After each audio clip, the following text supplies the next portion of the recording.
నమస్తే సార్. నిన్న మీ బాల్యం విద్యాభ్యాసం గురించి కొన్ని సినిమాల గురించి మాకు చెప్పారు. ఈరోజు మిగతా వాటి గురించి ఇంకా మీ డైలీ లైఫ్ గురించి కానీ ఇంకా మీ పర్సనల్ లైఫ్ గురించి ఇంకా ఎక్కువ తెలుసుకోవాలనుకుంటున్నాం సార్.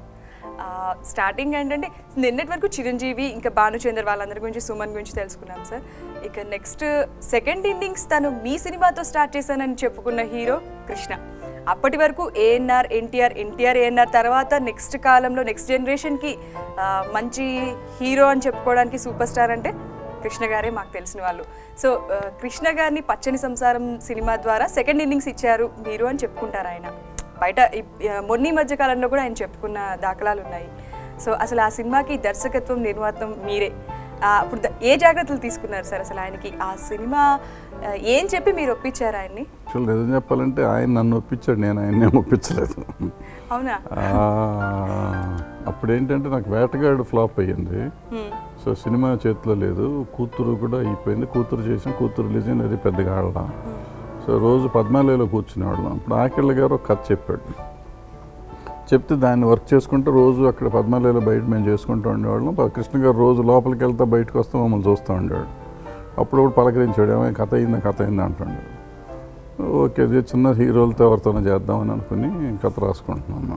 ఎందుకంటే పెద్ద హీరోలతో చేయలేము, డబ్బులు లేవని. సరే ఒకరోజు కృష్ణ గారు అయిపోయింది సార్ అన్నాం. ఒకరోజు ఇట్లాగ అడిగితే నాకు చెప్తారా అన్నారు. చెప్తాను సార్ అన్నా.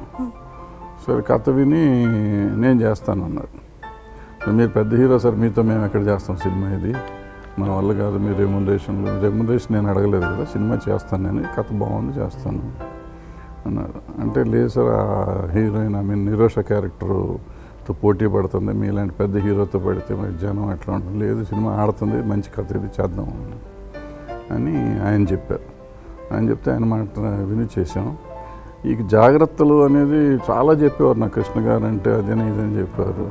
ఆయన స్కూల్ స్టూడెంట్ లాగా మార్నింగ్ 7 o'clock కాల్ షీట్ వేసుకునేవాడిని. 7 o'clock విత్ మేకప్ ఆయన వచ్చి కారు సెట్లో దిగేవాడు. ఆయన సెట్లోకి రావడంతో 7 గంటలకి సినిమా స్టార్ట్ అయిపోయేది. చక్కగా 5-6 సినిమా షూటింగ్ అయిపోతుంది.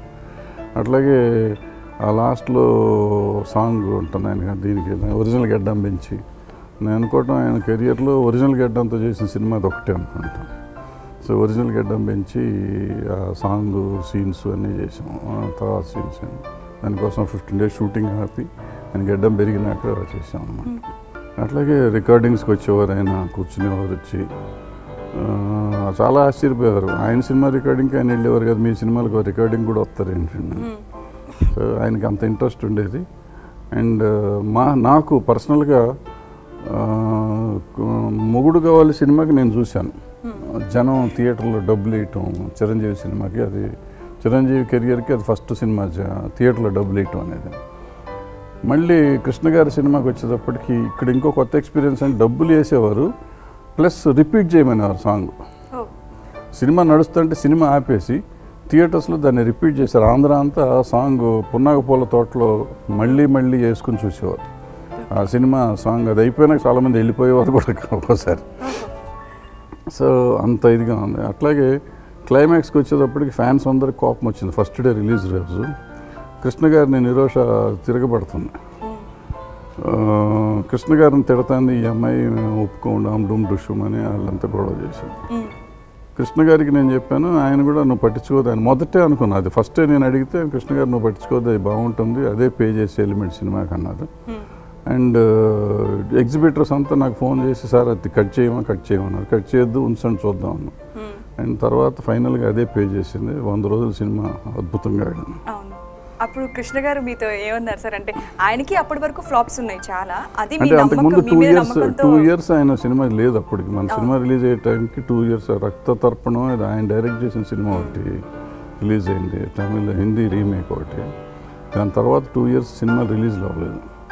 సో ఇదే సినిమా చేశారు. సినిమా రిలీజ్ అయినాక ఆయన నమ్మకం నిజమైంది. అదే దర్శకుడిగా అయితేనేమి నిర్మాతగా అయితేనేమి 1993లో మీరు 5 సినిమాలు చేశారు. అంత ఫాస్ట్గా ఆ ఇయర్లో 5 movies చేశారు. అసలు సడన్గా అంటే అంత తక్కువ గ్యాప్లో 5 సినిమాలు చేయడానికి కారణం ఏంటి? అసలు ఎలా వీలైంది? అంటే ఏం లేదు, అప్పట్లో రెగ్యులర్గా నాకు డైరెక్ట్ చేసే సినిమాలు 2-3 ఉండేవి, మధ్యలో ప్రొడ్యూస్ చేస్తాను. సో అట్లా వెళ్ళిపోయినాయి.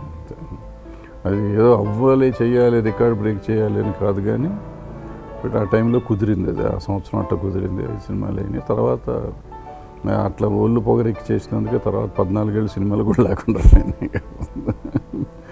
బట్ ఒక రకంగా చెప్పాలంటే ఒక ఇండివిజువల్గా 5 ఫిల్మ్స్ రిలీజ్ చేసిన ఇండివిజువల్గా నేను అనుకుంటున్నాను ఈ మధ్యకాలంలో ఈ మన కార్పొరేట్స్ వచ్చినాక యశ్రాజ్ ఫిల్మ్స్ అటువంటి వాళ్ళు పెద్ద పెద్ద కంపెనీలు రిలీజ్ అవుతున్నాయి. కానీ నాకు తెలిసి తెలుగులో నేను ఒక్కడినే అయ్యి ఉంటాను ఇప్పటికి కూడా.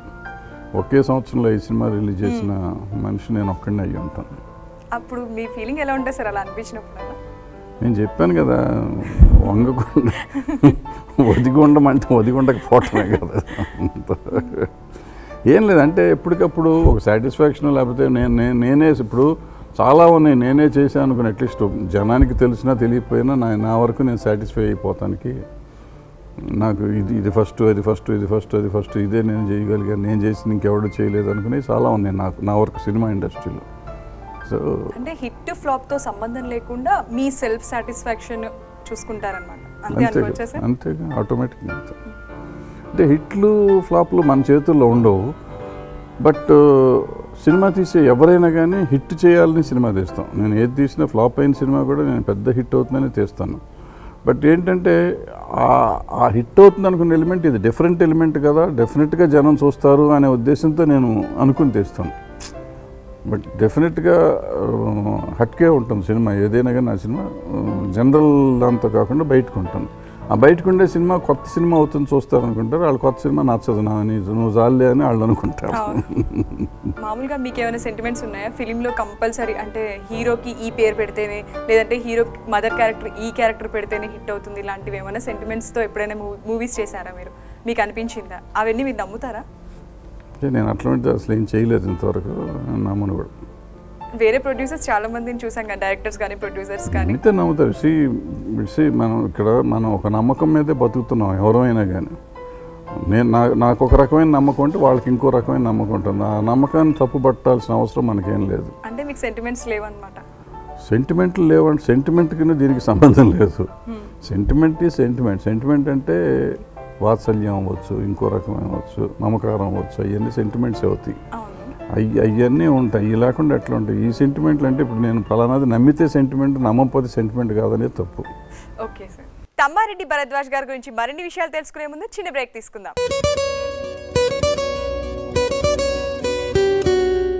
రాజశేఖర్తో వేటగాడు సినిమా తీసినప్పుడు మీరు ఒక స్టేట్మెంట్ ఇచ్చారు. ఆ సినిమా రిలీజ్ తర్వాత, ఆ సినిమా ఫ్లాప్ తర్వాత ఒక స్టేట్మెంట్ ఇచ్చారంటే, ఇప్పటి వరకు నేను సంపాదించి 10 years నుండి సంపాదించింది లాస్ అయ్యాను, అండ్ మళ్ళీ అదంతా పూడ్చుకోవడానికి నేను నెక్స్ట్ 10 yearsది కూడా 10 years సంపాదించేది కూడా కట్టాల్సి వస్తుందని ఒక స్టేట్మెంట్ ఇచ్చారు కదా.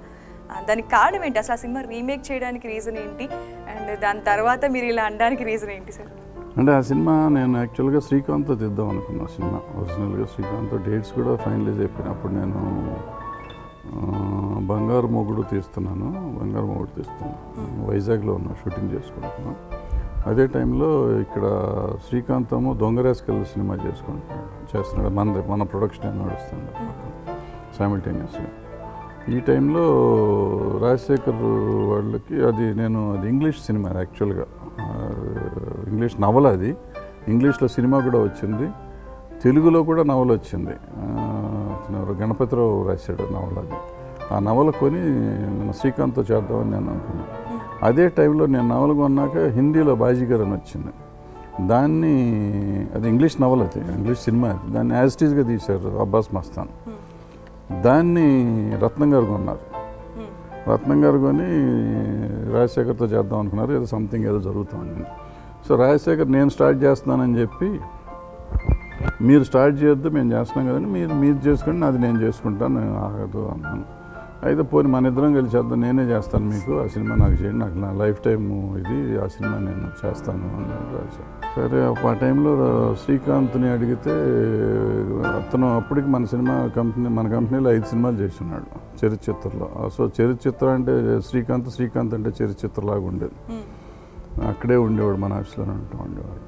సో లేదు అన్నయ్య, మీరు మన ఆఫీస్లో పెద్ద సినిమా అవుతుంది కదా అని మెగ్నానిమస్గా పాపం లోపల చాలా ఫీల్ అయ్యాడు. మొన్న ఎప్పుడు స్టేట్మెంట్ ఇచ్చాడు, ఆ రోజంతా నేను ఏడ్చాను అన్న. నాకు ఇప్పుడు మొన్న చెప్పినప్పుడు నాకు బాధేసింది. అతను మెగ్నానిమస్గా చెప్పాడు అనుకున్నాను కానీ బాధపడ్డాడని నేను మొన్నే తెలిసింది నాకు.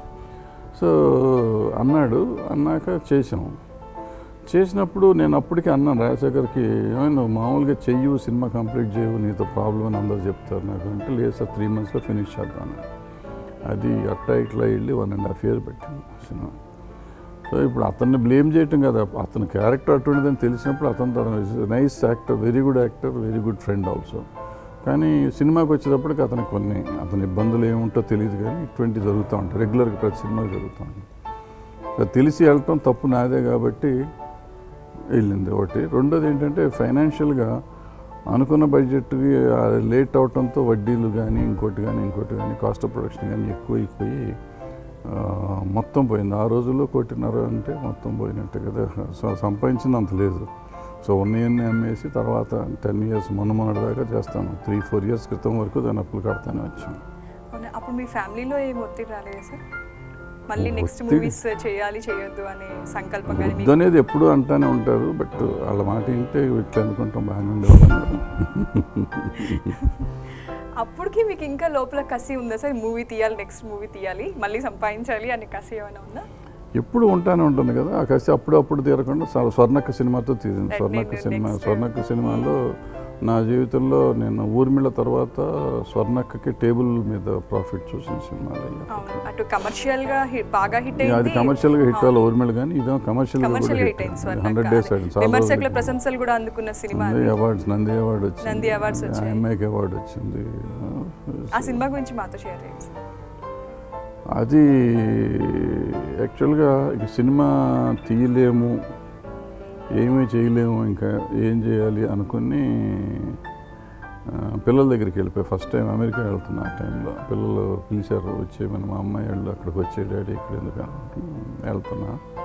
వెళ్తా అశోక్ తేజ్ని పిలిచి, అశోక్ తేజ ఒక ఐడియా, నక్సలైట్ అనేవాళ్ళు ఎందుకు అడవిలో ఉండాలి, సిటీలో ఎందుకు ఉండకూడదు, సిటీలో ఉండి సిటీని బాగు చేస్తే బాగుంటుంది కదా, మన ప్రజలకి మంచి చేసి వాళ్ళు అడవిలో ఉండటం కంటే సిటీలోకి వచ్చేస్తే బాగుంటుంది కదా, దీని మీద ఆలోచించు. ఎప్పుడు ప్రతిసారి నక్సలైట్ అనగానే ఎర్రగుడ్డ చుట్టుకుని తుపాకి పట్టుకుని కాకి బట్టలు వేసుకుని చేస్తున్నారు, అట్లా కాకుండా మనం సిటీకి వద్దాం, దీని మీద ఆలోచించు అని చెప్పాను.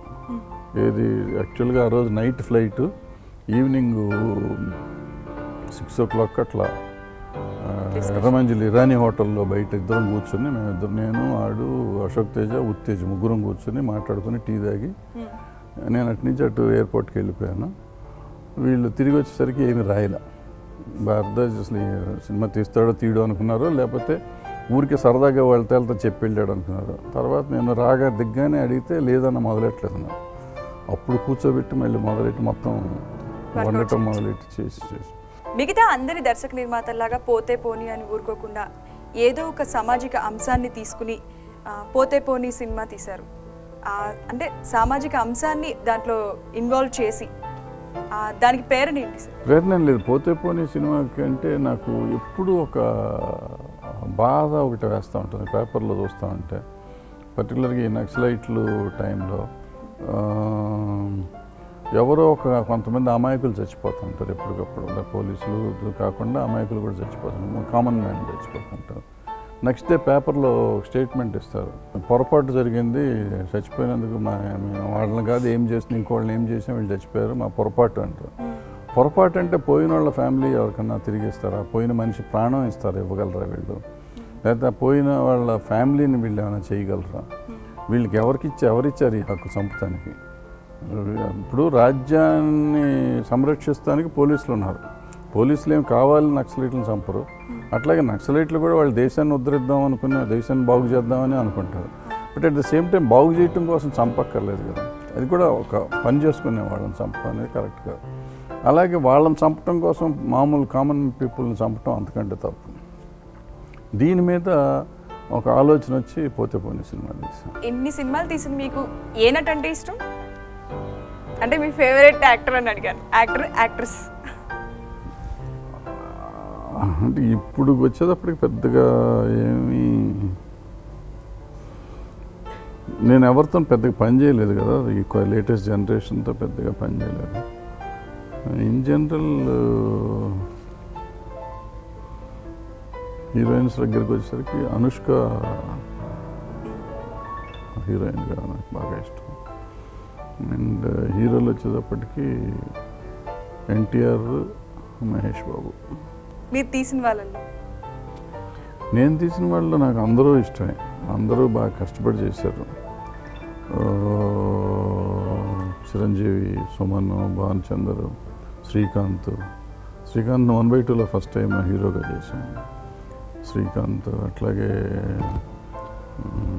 రెహమాన్ మన మన్మథ సామ్రాజ్యంలో చేశాడు బిగినింగ్లో. రెహమాన్కి మేము అలజడిలో ఒక సాంగ్ చేస్తున్నాం, ముద్దులతో ఉంటుంది ఒక సాంగు. దాంట్లో ఒక అతను ఎవరో ఒక హోటల్ సప్లయర్ ఒక అతను ఒక కాగితం తీసుకొచ్చి ఇచ్చాడు, సార్ నేను కొత్తగా సాంగ్ చేశాను, మొత్తం 300, 400 ముద్దులు ఉంటాయి, ముద్దు అని ఉంటుంది. ముద్దుల గుడులు, ముద్దుల దేవికి ముద్దర పూజలు చేయాలా, నా ముద్దు ఈ ముద్దుతో సంథింగ్ అంటే ముద్దు అని ఉంటాయి. ఏదో ఈ వాడిన ఇది బాగుందని చెప్పి ఆ సాంగ్ తీసుకుని అతనికి డబ్బులు ఇచ్చి ఆ సాంగ్ సినిమాలో వాడాం. సో ఆ సాంగ్ షూటింగ్ చేస్తున్నాం. సడన్గా కూర్చుని ఏడుస్తున్నాడు, పెద్దగా ఏడుస్తున్నాడు మన రెహమాన్. ఖుష్బూ వెళ్ళి ఓదారుస్తుంది, ఏమైందో తెలియదు, ఏంటంటే చెప్పడు. సాంగ్ భయంకరంగా ఇది ఫ్యాన్లు గిన్లు వర్షాలు అంతా ఎక్విప్మెంట్ ఫుల్గా ఉంది, ఇతను ఫీల్ అవుతున్నాడు, ఏంటని తెలియదు. ఏంటంటే అతనికి జనరల్గా అప్పటికి బాలు గారు డబ్బింగ్ చెప్పారు, మన మన్మథ సామ్రాజ్యంలో కానీ జంజాల్ గారు చేసిన మన్మథ లీలలో కానీ. దీంట్లో మనుతో చెప్పించా, ఫస్ట్ టైం మను డబ్బింగ్ చెప్పాడు. అసలు అతని మను కెరియర్కి కూడా ఫస్ట్ టైం చేస్తే అంటే మను చెప్తున్నాడు, నాకు బాలు అని చెప్పారు మీరు, మను చెప్తున్నాడు ఏడుస్తున్నాడు అని ఖుష్బు తర్వాత చెప్పాను. నాకు దీనివల్ల నా కెరియర్ పోతుంది, నేను వాళ్ళ పెరుగుతున్న కెరియర్ కదా అని అతను ఫీల్ అయ్యాడు. లేదు బాలు లాగా ఈక్వల్గా ఉంటుంది వాయిస్, నువ్వు వర్రీ అవ్వద్దు, నీకెందుకు ధైర్యంగా ఉంటుంది అని చెప్తే కాదన్నాడు. మొత్తానికి ఆ సాంగ్ కంప్లీట్ చేసాం. తర్వాత సినిమా హిట్ అయినాక మళ్ళీ అతను హ్యాపీగా ఉన్నాడు. తర్వాత మను ఇవాళ రజనీకాంత్కి మను చెప్పకపోతే లేదు. తమ్మారెడ్డి భరద్వాజ్ గారి గురించి మరిన్ని విషయాలు తెలుసుకునే ముందు చిన్న బ్రేక్ తీసుకుందాం. కాసేపు సినిమాల గురించి పక్కన పెడితే దర్శకరత్న దాసరి గారితో మీ అనుబంధం ఎలాంటిది? ఆయనతో పోట్లాడిన రోజులు ఉన్నాయి, కాట్లాడిన రోజులు ఉన్నాయి, తిట్టుకున్న రోజులు ఉన్నాయి, దూరమైన రోజులు ఉన్నాయి, కలిసిన రోజులు ఉన్నాయి. సో మంచి అనుబంధం. డెఫినెట్గా ఒక ఇన్స్పిరేషన్ ఆయన నాకు. ఆయన ఇన్స్పిరేషన్తోనే ఇవాళ ఇక్కడ సినిమా ఇండస్ట్రీలో ట్రేడ్ యూనియనిజం బతికించామంటే ఆయన ఇన్స్పిరేషన్. ఆయన అక్కడ తమిళనాడులో ఉన్నప్పుడు అక్కడ ఫెడరేషన్కి ఆయన బాగా సేవలు చేశారు. సో ఇక్కడికి వచ్చినాక ఇక్కడ మేము చేసి ఇక్కడ ఇవాళ వర్కర్స్కి రేట్లు ఉన్నాయంటే, జీతాలు వస్తున్నాయి, దానికి అగ్రిమెంట్లు చేస్తున్నామంటే ఆయన ఇన్స్పిరేషన్తో నేను మొదలెట్టిన కార్యక్రమం అది. సో ఆ అగ్రిమెంట్లు ఇప్పటి నుంచి ఇప్పుడు దాకా జరుగుతూ ఉన్నాయి, గత 15 ఏళ్ళుగా జరుగుతుంది. సో ఆయన అంటే నాకు అంటే ఇంకోటి, ఆయన ఇట్లాగే మనిషి యాజ్ ఎ హ్యూమన్ బీయింగ్ ఒకటి. కొన్ని విషయాల్లో ఆయనకి నేను చాలా భయంకరంగా పోరాడుతూ ఉంటాం. అంటే తప్పులు అంటే తప్పు అని చెప్తాను. సో తప్పు అని చెప్తాను కాబట్టి ఆయన కూడా ఒకసారి కోప్పడ్డా నెక్స్ట్ డే మళ్ళీ కరెక్టే చెప్పాడులే అనుకుంటూ ఉంటాడు. సినిమా కూడా ఆయన అసలు ఒక హ్యూమన్ బీయింగ్ చేయగలడా? అన్ని సినిమాలు 150 సినిమాలు కెరియర్లో చేయాలంటే మనిషి మానవ ఇది కాదు. ఎన్టీ రామారావు గారికి ఇతనికి దాసరి నారాయణరావు గారికి ఏదో ఒక డెఫినెట్గా ఒక దైవాంశ సంభూతులు నేను అన్న కానీ ఏదో ఒక శక్తి, విపరీతమైన అతీత శక్తి వాళ్ళకి ఆవహించి ఉండకపోయి ఉంటే ఆయన సాధించిన విజయాలు కానీ, ఈయన సాధించిన సినిమాలు కానీ, లేకపోతే పాలిటిక్స్ కానీ, ఏదైనా కానీ ఆ మెట్టు ఎక్కడం అనేది అంత ఈజీ అయిన విషయం కాదు. సో అలా ఆయన అడ్మైర్ చేస్తాను. బట్ డిఫర్ అయ్యే విషయాలు మాత్రం 100% డిఫర్ అవుతాను ఆయనతో. నేను డిఫర్ అయినప్పుడు ఆయనతోనే వెళ్ళి పోటాడతాను. దానికి మనకి మొహమాటం. అంటే మీకు మళ్ళీ విభేదాలు వచ్చి మళ్ళీ కలిసిన రోజులు అలా చాలా ఉన్నాయి. విభేదాలు అంటే మామూలుగా కాదు, భయంకరమైన విభేదాలు వచ్చిన రోజులు ఉన్నాయి. భయంకరమైన విభేదాలు. అసలు మా ఇద్దరిని కలుపుతానికి చాలా కష్టపడాల్సి వచ్చింది జనం అంతా. అదే అయిపోయింది కదా ఇప్పుడు. ఆయన ఓకే, ఆయన రాజకీయ ప్రవేశం చేసినప్పుడు అంటే మీరేమైనా సజెస్ట్ చేయడం కానీ లేదంటే తను మిమ్మల్ని ఇన్వైట్ చేయడం కానీ అలాంటివి రెండు జరగలేదు. బట్ నేను ఎక్స్పెక్ట్ చేయలేదు. ఆయన అనుకోకుండా ఆయన రాజకీయాల్లోకి భయంగా వెళ్ళిపోయారు. నేను ఎక్స్పెక్ట్ చేయలేదు. నాకు అసలు ఇంట్రెస్ట్ లేదు. మరి ఫస్ట్ సినిమా మీతో చిరంజీవి తీశారు, అంటే ఫస్ట్ హీరోగా మీరు చిరంజీవిని ఇంట్రొడ్యూస్ చేశారు.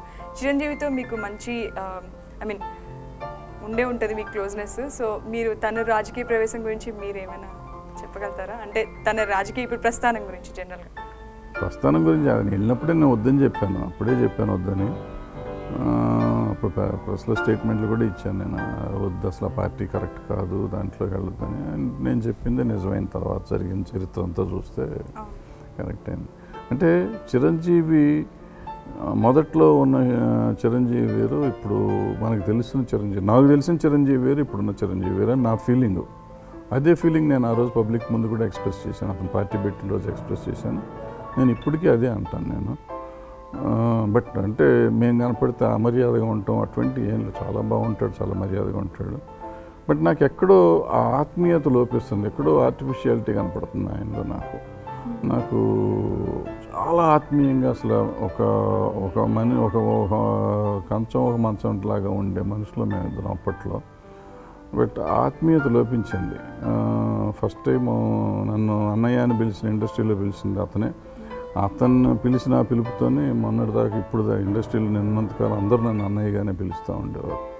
సో అది ఇప్పుడు లేదు అని నాకు అనిపిస్తూ ఉంటుంది. అతనిలో ఎక్కడో మన్ని భరద్వాజ బాగున్నావు ఈ టైప్. అంతేగాని మీ దగ్గర రియలైజ్ అయిన సిచ్యువేషన్స్ కానీ అలాంటివి అతను రియలైజ్ అవడానికి ఏం తప్పు చేశాడు, రియలైజ్ అవడానికి అతనికి ఏం లేదు. అతను మామూలు అతను అతను బతుకుతున్నాడు, నా బతుకు నేను బతుకుతున్నాను. అండ్ ఇవాళ చిరంజీవి ఉన్న స్టేటస్కి నన్ను గురించి కదా, అతనికి సంబంధం లేని వాళ్ళమే కదా అప్పుడు ఇండస్ట్రీలో ఉన్నామని తప్పిస్తే. అంటే ఒకప్పుడు ఆత్మీయులే కదా, ఒకప్పుడు ఆత్మీయులైనంత లోపల ఎప్పుడూ ఉండి మనం వాటేసుకుని తిరగాలని ఎక్కడా లేదు, అదేం లేదు కదా. సో అతని స్టాండ్లో అతను కరెక్ట్గా ఉన్నాడు, మన స్టాండ్లో మనం కరెక్ట్గా ఉన్నాం.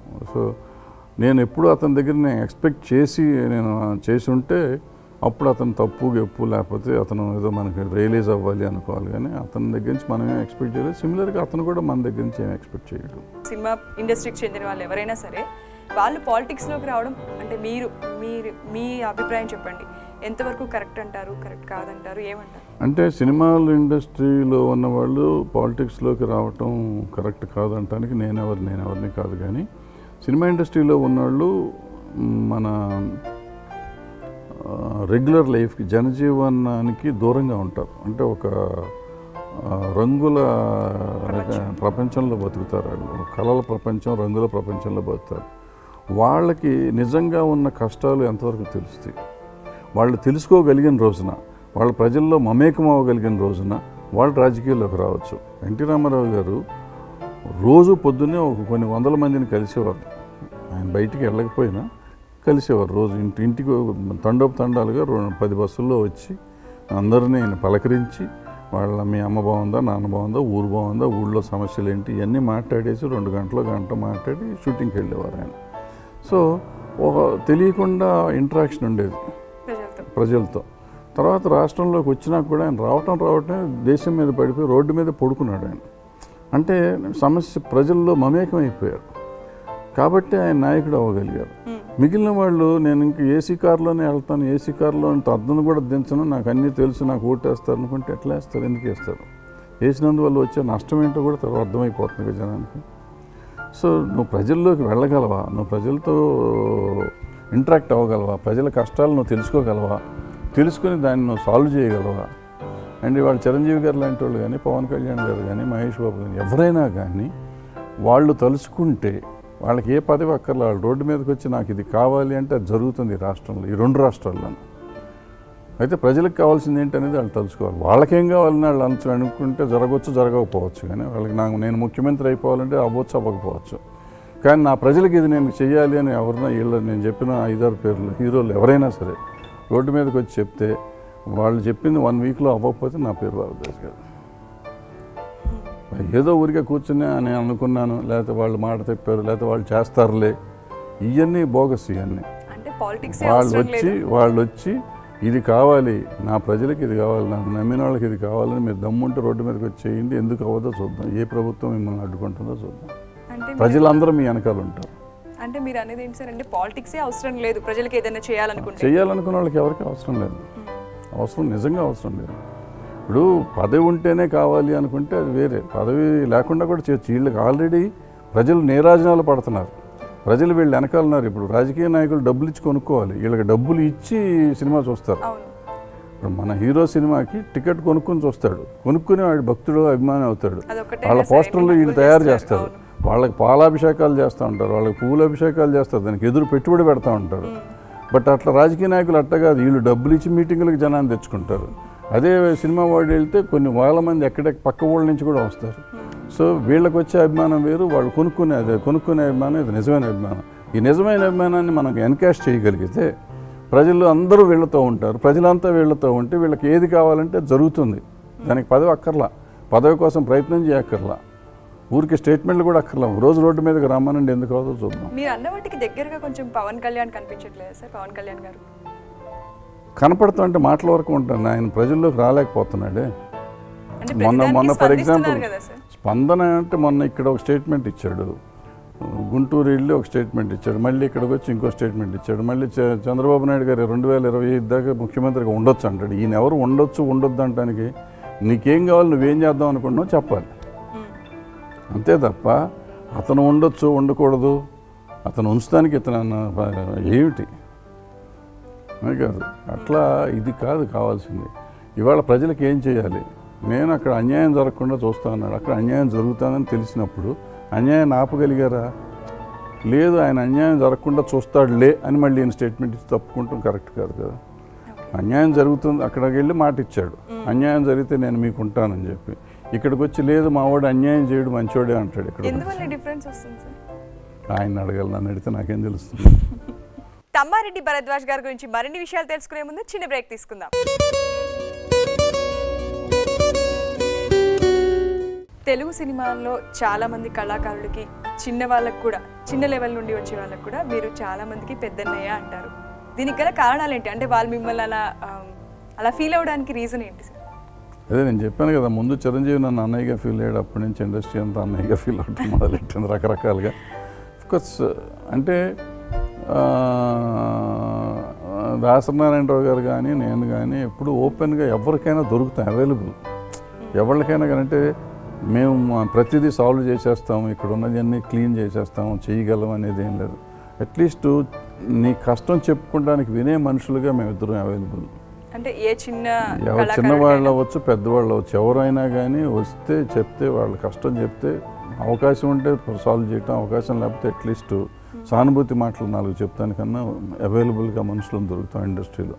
ఎందుకంటే ఇక్కడికి వచ్చేవాళ్ళు రకరకాల ప్రదేశాల నుంచి ఎవరు, వాళ్ళ ఫ్యామిలీస్ ఉండవు, వాళ్ళకి ఎవరు ఉండరు, సపోర్ట్ చేసేవాళ్ళు ఉండరు, ఫ్రెండ్స్ ఉండొచ్చు.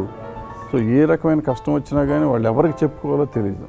మెంటల్ స్ట్రెస్ ఉంటుంది. ఆ స్ట్రెంత్కి వాళ్ళకి మేమున్నాం మీ వెనకాలని చెప్పగలిగే వాళ్ళు ఉండాలి, సపోర్ట్ కావాలి, ఇచ్చేవాళ్ళు కావాలి. కాబట్టి అట్లా వస్తారు, వచ్చిన వాళ్ళంతా చెప్తూ ఉంటారు, చెప్పినవి వింటాం, సాధ్యమైనవి అన్న మా వల్ల అయినవన్నీ మేము చేస్తూ ఉంటాం.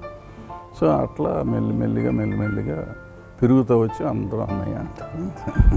సార్ మీరు సెట్లో ఎలా ఉంటారు సార్ అందరితో? అంటే కలివిడిగా ఇలాగే ఉంటారా, లేకపోతే క్రమశిక్షణగా సీరియస్గా అందరితో ఇది చేయాలి అది చేయాలని ఉంటారా?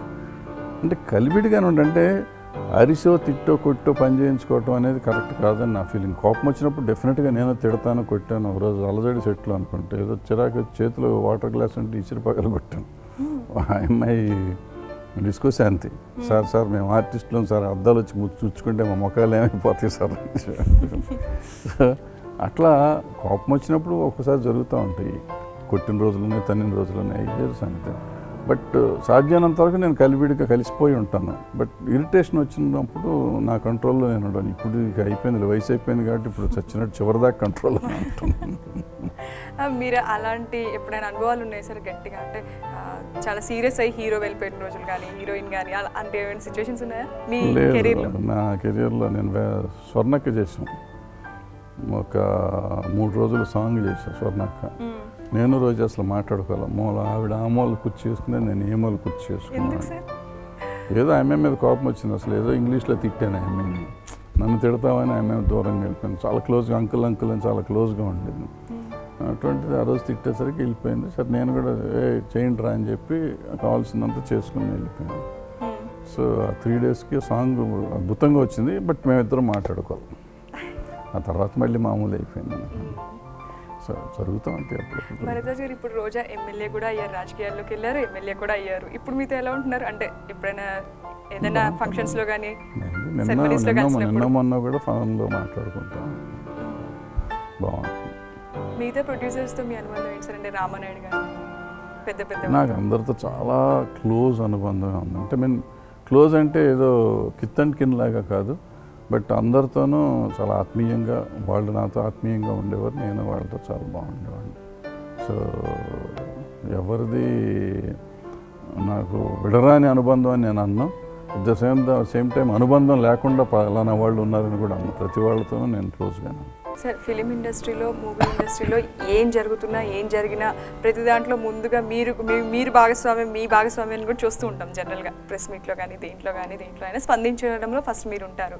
అలా ఇప్పుడు చిన్న లేబర్ వాళ్ళు కానీ, చిన్న కళాకారులు కానీ ఉంటారు కదా, వాళ్ళని వాళ్ళకి ఇంకా ఎక్కువ పాత్రలు ఇవ్వాలి, ఫస్ట్ వాళ్ళని ప్రిఫర్ చేయాలి, తెలుగు వాళ్ళని కానీ అలాంటివి ఉన్నాయి కదా. అలాంటి ఇప్పుడు చాలా గొడవలు జరుగుతున్నాయి. మొన్న కూడా రీసెంట్గా మనం కొన్ని వింటూ ఉన్నాం మీడియాలో కానీ. అలా మీరు దానికి ఏమంటారు? అంటే ఆ సమస్యలన్నింటినీ ఎలా ఎదుర్కోవాలంటారు? మనం ఎవరు ఎదుర్కోవడానికి సమస్య పరిష్కారం అది దానంతటా అదే అవుతుంది. ఇప్పుడున్న పరిస్థితుల్లో ఈ కార్పొరేట్స్ అన్నీ వచ్చినాక అన్నీ కొంచెం కష్టాలు ఉన్నాయి, బట్ అవన్నీ చెయ్యాలి. ఇప్పుడు జరుగుతాయో చూడాలి. అంటే నేను దూరంగా ఉంటున్నాను ఇండస్ట్రీకి ఆల్మోస్ట్ 1.5 year నుంచి. ఛాంబర్ ప్రెసిడెంట్గా లాస్ట్ 1.5 year బ్యాక్ చేశాను. అప్పటి నుంచి నేను అసలు ఆ ఏపు కూడా వెళ్ళట్లేదు, నేను వేరే అదర్వైజ్ బిజీగా ఉండే టైప్ వెళ్ళట్లేదు. సో బట్ సమస్యలు చాలా ఉన్నాయి, పరిష్కరించాల్సిన అవసరం ఉంది. ఉన్నాయి కదా ఛాంబర్లు, కౌన్సిల్ అన్నీ ఉన్నాయి. ఈ నేపథ్యంలో రాష్ట్రం కూడా 2 అయిపోయింది కదా, కొన్ని స్లోగా అవుతున్నాయి ప్రాసెస్ అంతా. అదే సార్, అంటే చిన్న కళాకారులు వాళ్ళ పాపం అంతకుముందు చాలా మంచి నటులు కూడా ఇప్పుడు అసలు కనీసం చాలా బీదరికం అనుభవిస్తూ చాలా కష్టాల్లో ఉన్నట్టు మనం వింటూ ఉంటాం కదా. అంటే వాళ్ళకి మీరు హెల్ప్ చేయాలంటారా? మీ త్రూ అంటే కళాకారులకి అంటే మాకు ట్రస్ట్ ఉంది, ట్రస్ట్గా పాత వాళ్ళందరికీ మేము చేస్తూ ఉంటాం. ట్రస్ట్లో నేను కూడా మెంబర్ని, దాసనారాయణ గారు చైర్మన్. దానికి ఇప్పటికీ మేము ట్రస్ట్లో పాత వాళ్ళు ఎవరిని ఇబ్బందుల్లో ఉంటే ఎంతో కొంత మినిమం సాయం ఇండస్ట్రీ తరఫున, ఇండస్ట్రీ డబ్బులు అయ్యి ఫిక్స్డ్లో ఉన్నాయి, దాని మీద ఇంట్రెస్ట్ని వీళ్ళందరికీ పంచుతూ ఉంటాయి, ఎంతో కొంత పంచుతూ ఉంటాం. భరద్వాజ్ గారు, మీ ముక్కుసూటితనం మీకు ప్లస్ అయిందా మైనస్ అయిందా మీ కెరీర్లో ఇప్పటి వరకు? నా కెరియర్లో అంటే కెరియర్ అంటే ఏంటి? కెరియర్ అంటే ఇప్పుడు డబ్బులు సంపాదించడమే కెరియర్ అయితే మైనస్ అయింది. డబ్బు సంపాదనే ముఖ్యం అనుకుంటే డెఫినెట్గా మైనస్ అయింది. డబ్బు ఏ విధంగా ఏముంది ఇప్పుడు వాళ్ళ ఏం కావాలి, ఏం చేయాలి అనేదానికి ఉంటుంది. ఇప్పుడు ముక్కుసూటిగా ఉంటే ఇప్పుడు నేను కనపడగా నువ్వు బాగాలేదు, చూస్తానికి బాగాలేదు అంటే మీకు ఇరిటేషన్ వస్తుంది. ఎందుకు బాగోలేదు, ఎందుకు అన్నాడు అని మీరు ఆలోచిస్తే దాంట్లో ప్రాబ్లం ఉండదు. సో అట్లా చాలామందికి దూరం అయిన రోజులు, అంటే దూరం అయిన తర్వాత మళ్ళీ కలిశారు, అది వేరే సంగతి. బట్ ఇమీడియట్గా స్పాంటేనియస్గా దూరం అయిపోతే ఇండస్ట్రీలో ఏంటంటే మేము చాలా తక్కువ మంది ఇట్లా ఫ్రెండ్స్ని కోల్పోవటం జరిగినాక మళ్ళీ వాళ్ళ దగ్గరికి రావటం వచ్చినా కానీ ఎంత కాకపోయినా అంత కలివిడితనం ఉండదు. అట్లా నష్టపోయింది చాలా ఉంది. వాళ్ళందరితో కలిసి ఉంటే ఇప్పుడు ఈ ఫైనాన్సెస్ అయ్యి ఉంటే మాత్రం ఫైనాన్షియల్గా బాగా సంపాదించుకోవడానికి అవకాశం ఉండేది. డబ్బు సంపాదించడం అనే దాని మీద పెద్ద ఆలోచన నాకు ఎప్పుడూ లేదు. కాబట్టి నేను ఇవాళ నా సంపాదన అంతా నా వర్కర్స్, సినిమా వర్కర్స్ కానీ, సినిమాలో ఉన్న నిర్మాతలు కానీ ఎవరైనా కానీ వీళ్ళే నా సంపాదన అనుకుంటే నాకున్నంత సంపాదన అసలు సినిమా ఇండస్ట్రీలో ఇంకెవరికీ లేదు. అంత సంపాదించా నన్ను నమ్ముకున్న వాళ్ళని కానీ నన్ను నమ్మే వాళ్ళని చూస్తాను. నాకున్నంత సంపాదన ఇక్కడ ఎవరికీ లేదు. I'm the richest man in cinema industry, that I can say. వెండితెర మీద కాకుండా బుల్లితెర మీద కూడా మీరు అడుగు పెట్టారు. మీ షోస్ గురించి మాకు చెప్తారా? మొగుడ్స్ పెళ్ళామ్స్ దగ్గర నుంచి స్టార్ట్ చేసి ఎన్నో హిట్స్ చేశారు, వాటి గురించి మాకు చెప్తారా? అంటే స్టార్టింగ్ యాక్చువల్గా సరిగంప జీటీవీలో చేసాం.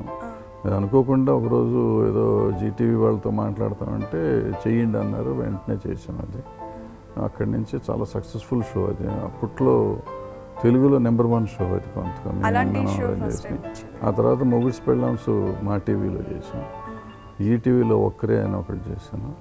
సో అన్ని ఛానల్స్ తర్వాత ఈ కన్నడ జీటీవీలో కూడా చేశాను, యారు గుత్తు యారు గిల్ల అని. అట్లా అక్కడ అన్ని చోట్ల చేసుకుంటూ వచ్చాను. అప్పట్లో మొగుడ్స్ పెళ్ళాంస్ అంటే అసలు టీవీలకు అతుక్కుపోయేవారు. ఆ టైంలో చాలా హిట్ అయిన షో కదా సార్ అది. దాంట్లో సాంగ్స్ ముందు సాంగ్స్ ఒకటి చేసేవాళ్ళం. ఆ సాంగ్స్ ఒక 23 ఎపిసోడ్లు అయ్యాయి. 23 ఎపిసోడ్లో 20 సాంగ్స్ నేనే కొరియోగ్రాఫ్ కూడా చేశాను ఆ సినిమా అటు వరకు. ఆ థాట్ ఎలా వచ్చింది సార్ మీకు? థాట్లేదు ఏం లేదు, అక్కడ కావాలి, మనం కూడా సర్వైవ్ అవ్వాలి కదా, ఇండస్ట్రీలో సర్వైవ్ అవ్వాలంటే దేంట్లోనో దాంట్లోకి వెళ్ళాము. గంటలో సాంగ్ తీయాలి, మళ్ళీ కొరియోగ్రాఫర్ని పెట్టి అన్నీ అక్కడ చేస్తామని ఏదో చేసేసాము. లక్కీగా కుదిరింది, పాటలు బాగున్నాయి. అప్పుడు అది ఆ కుర్రాళ్ళు అమ్మాయి అబ్బాయి కూడా బాగా చేశారు. ఆ కాన్సెప్ట్ ఎవరిది సార్? కాన్సెప్ట్ మాది, అంటే ఐడియా మొగుడ్స్ పెళ్ళాం టైటిల్ వాళ్ళది, ఆ పెళ్ళి చేద్దాం అన్నది అంతా కాన్సెప్ట్ మాది. అది బాగా పాపులర్ అయింది అప్పుడు, చాలా పాపులర్. ఆ బుల్లితెర అంటే వెండితెరకి బుల్లితెరకి మీకు ఏం డిఫరెన్స్ కనిపించింది?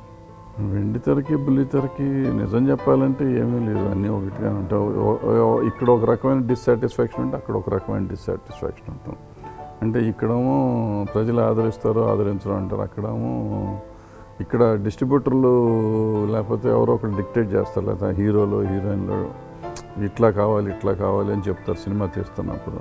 అక్కడేమో ఛానల్కి సంబంధించిన వాళ్ళు ఎవరో ఒకళ్ళు ఉంటారు కదా, ఛానల్ హెడ్లో లేకపోతే ప్రోగ్రామింగ్ హెడ్లో ఎవరో ఒకళ్ళు ఉంటారు కదా, వాళ్ళకి తోచింది వాళ్ళు చెప్తారు.